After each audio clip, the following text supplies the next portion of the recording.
పెద్దల మాట బంగారు మూట. Welcome to my channel Geetha's old is gold. Hi అండి, అందరూ బాగున్నారా? నేను బాగున్నాను. ఈరోజు 3 రకాల పొడులతోటి మీ ముందుకు వచ్చాను. ఈ 3 రకాల పొడులు మనము అన్నంలో కలుపుకోవచ్చు, దోశల్లో వేసుకొని తినొచ్చు, దోశల పైన వేసుకొని తినొచ్చు, ఇడ్లీలో వేసుకొని తినొచ్చు. ఎంత కమ్మగా ఉంటాయో ఈ పొళ్ళు 3 అంత బాగుంటాయి. మీరు కూడా చేసుకొని ఎలా ఉందో కామెంట్ చేయండి. ఇంకా ఈ పొళ్ళు ఎలా చేయాలో ఇప్పుడు మనము చూద్దాము. ముందుగా పుట్నాల పొడి. ఈ పుట్నాల పొడి మిరపకాయలు వేయించేటప్పుడు వీడియో తీయలేదండి, మర్చిపోయాను. ఈ పుట్నాల పొడికి ముందుగా గుల్ల శనగపప్పు ఒక 1/4 కేజీ తీసుకుంటే, ఒక 200 గ్రాములు ఎండుమిర్చి, కొద్దిగా జీలకర్ర, ఉప్పు కావాల్సింది ఈ గుల్ల శనగపప్పు పొడికి. కొన్ని ఊళ్ళో పప్పుల పొడి అంటారు, కొన్ని ప్రాంతాల్లో పుట్నాల పొడి అని కూడా అంటారు. ముందుగా ఎండుమిరపకాయలని 200 గ్రాముల ఎండుమిరపకాయలను నూనె కొద్దిగా వేసి వేయించి, పొయ్యి వెలిగించి బాణలు పెట్టి కొద్దిగా నూనె వేసి ఎండుమిరపకాయలు 200 గ్రాములు వేయించి, కొద్దిగా జీలకర్ర కూడా వేసి వేయించుకోవాలి. తర్వాత పుట్నాలను, పొడి పుట్నాలనే వేసి కొద్దిగా ఉప్పు వేసి మిక్సీ పట్టుకోవటమే. చూడండి, మిక్సీ పట్టాము. ఉప్పు కారము అంతా సరిపోయింది. చూడండి, ఈ పుట్నాల పొడి రెడీ అయింది. అన్నాల్లోకి కానీ దోశల్లోకి కానీ చాలా బాగుంటుంది ఈ పొడి. ఆవకాయ వేసుకొని పక్కన ఈ పొడి వేసుకుంటే ఎంతో రుచిగా ఉంటుంది అన్నం కలుపుకొని తింటే. ఉప్మాలో కూడా పక్కన వేసుకొని 1 స్పూను తినొచ్చండి, అంత బాగుంటుంది ఈ పుట్నాల పొడి. చల్లారాక ఇంకా సీసాలు భద్రం చేసుకోవటమే. ఇదండి ఫస్ట్ పుట్నాల పొడి. దీన్ని నేను మిరపకాయలు వేయించేటప్పుడు వీడియో తీయడం మర్చిపోయాను. వెల్లుల్లి రెబ్బలు కూడా వేసుకుంటే కమ్మగా ఉంటుంది ఈ పొడి. వేసుకునే వాళ్ళు వేసుకోవచ్చు, లేని వాళ్ళు ఈ వెల్లుల్లి రెబ్బలను మానేయచ్చు. కానీ వెల్లుల్లి రెబ్బలు వేసుకుంటే చాలా బాగుంటుంది ఈ పొడి. ఇంకా రెండవ పొడి వచ్చేసి పల్లీ పొడి. ఈ పల్లీ పొడికి కావాల్సింది ఒక 1/4 కేజీ పల్లీలు, అదేనండి వేరుశనగ గుళ్ళు, ఒక వెల్లుల్లిపాయ పొట్టు తీసుకొని ఉంచుకోవాలి, ఒక 200 ఎండుమిరపకాయలు, కొద్దిగా జీలకర్ర, కొద్దిగా 1 స్పూను పచ్చిశనగపప్పు, 1 స్పూను మినప్పప్పు వేసుకుంటే ఇంకా కమ్మగా ఉంటుంది. ఇప్పుడు ఆ పొడి ఎలా చేయాలో చూద్దాము. ముందుగా పల్లి పప్పుల్ని వేయించాలి.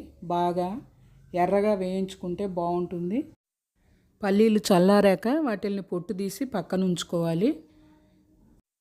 పొయ్యి వెలిగించి బాణలు పెట్టి 2 స్పూన్లు నూనె వేసి, 1 స్పూను పచ్చిశనగపప్పు, 1 స్పూను మినపప్పు వేసి కొద్దిగా వేయించాలి. కొద్దిగా జీలకర్ర, మనం ఇక్కడ పల్లీలు 1/4 కేజీ తీసుకున్నాం కాబట్టి 200 ఎండుమిర్చి కూడా వేసి వేయించాలి ఎర్రగా. కొద్దిగా వేసి వేయినట్టు కొద్దిగా చింతపండు, ఇష్టం ఉంటే వేసుకోవచ్చు, లేకపోతే లేదు. కానీ ఇక్కడ కొద్దిగా చింతపండు వేసాము. ఇంకా చల్లారాక మిక్సీ వేసుకోవటమే. అదిగోండి, పల్లీ పొడి మిక్సీ పట్టాము, అయిపోయింది. పల్లీ పొడి రెడీ అయ్యింది. ఎంతో కమ్మనైన పల్లీ పొడి ఎంతో టేస్ట్గా ఉంటుంది. టేస్ట్ చూస్తున్నాను, చాలా బాగుంది. ఉప్పు కారం అన్నీ సరిపోయినాయండి. సూపర్గా ఉంది పల్లీ పొడి. ఇంకా మూడవది ఇడ్లీ పొడి. అది ఎలా చేయాలో ఇప్పుడు చూద్దాము. ఈ ఇడ్లీ పొడికి ముందుగా పొయ్యి వెలిగించి బాణలి పెట్టి 1 కప్పు శనగపప్పు వేయించుకోవాలి. కొద్దిగా నూనె వేసుకొని, చూడండి ఈ కప్పుతో 1 శనగపప్పు వేసాను. అదే కప్పుతో కొద్దిగా తలగొట్టి మినపప్పు తీసుకున్నాము. ఇక్కడ పొట్టుపప్పు తీసుకుంటున్నాను నేను. పొట్టుపప్పు అయితే చాలా రుచిగా ఉంటుంది, అందుకని పొట్టుపప్పు తీసుకున్నాను. మళ్ళీ అదే కప్పుతోటి ధనియాలు తీసుకుంటున్నాను. ఇప్పుడు ధనియాలు మినప్పప్పు పచ్చిశనగపప్పుని బాగా వేయించాలి. ఎర్రగా వేయించాక కొద్దిగా నువ్వులు కూడా ఆ కప్పులో సగం కప్పు నువ్వులు కూడా తెల్ల నువ్వులు వేసి వేయించాలి. ఇలా నువ్వులు వేయటం వల్ల ఈ ఇడ్లీ పొడికి రుచి ఇంకా ఎక్కువ అవుతుంది. కాల్షియం కూడా మనకు నువ్వులు ప్రతి పదార్థాల్లో వేసుకొని తినటం వల్ల కాల్షియం పెరిగి మనకు ఎముకలు పుష్టిగా ఉంటాయి. స్త్రీలు చక్కగా ఎక్కువగా వాడాల్సింది నువ్వులు.